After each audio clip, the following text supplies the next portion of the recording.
Cancel culture di Indonesia itu memang nyata. Jangankan kalian yang cuma artis biduan desa, artis ibu kota aja terkena. Makanya kalau ada masalah itu dipikir, nggak usah sok-sok pengen tenar kayak gitu, pengen ngeluarin album baru dengan biar viral, tapi viralnya salah, akhirnya senjata makan tuan kayak gitu ya.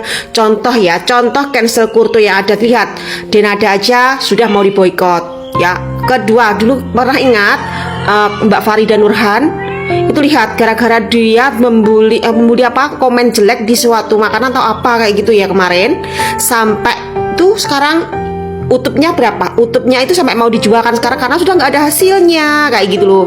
Ya kalau kemarin aja berhasil hasilnya tiap bulan tuh ratusan juta, sekarang kemarin lihat di podcast Deddy Corbuzier hasilnya cuma 12 juta. Makanya kemarin menawarkan yang mau 7M dijual utupnya, sekarang nggak jalan utup, jalannya di FB ya kayak gitu, sama TokTok kayak gitu. Makanya nggak usah sok-sok pingin viral, mau mengeluarkan album baru. Viral apanya? Viral di tengah kericuhan keburukan kok kalian malah keluar. Harusnya diam-diam ya, diam-diam. Tapi salah kalian, salah. Jangan ngelawan netizen Indonesia, karena netizen Indonesia itu bukan orang-orang bodoh, bukan mak-mak bodoh, bukan adik-adik bodoh, bukan mbak-mbak bodoh ya. Ya paling yang menikmati lagu kamu tinggal seberapa nanti ya.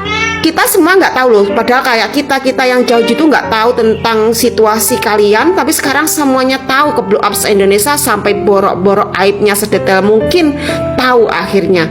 Cancel culture di Indonesia itu ya nyata. Makanya jo sok-sok antek-antek nek ngomong sampai ngeden-ngeden mau nih ngapa saiki kabeh tutup komentar, pamer kekayaan, pamer karya-karya. Kalau kalian nggak imbangi dengan kebaikan, hancur. Karya kalau nggak kalian imbangi dengan rendah hati, hancur ya. Kami masih banyak karya-karya lain yang kami bisa dengarkan selain karya kalian ya kayak gitu. Berkarya tapi kalau kalian baik, rendah hati, naik. Tuh loh, cancel culture di Indonesia nyata. Dan satu lagi, mantan itu nggak perlu disebut. Mantan nggak berhak untuk minta diakuin karena sudah mantan ya, nggak ada haknya minta diakuin. Andai saya punya mantan, aku nggak mengakui mereka dia suamiku, sah-sah aja. Kenapa teriak harus diakuin?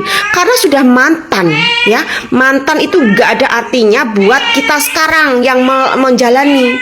Mantan nggak perlu disebut dan mantan nggak bisa diakuin ya. Siapa mau diakuin, yang diakuin ya posisi yang saat ini. Ingat sekali lagi, mantan tidak berhak untuk diakuin. Tidak ada undang-undang harus mengakui mantan.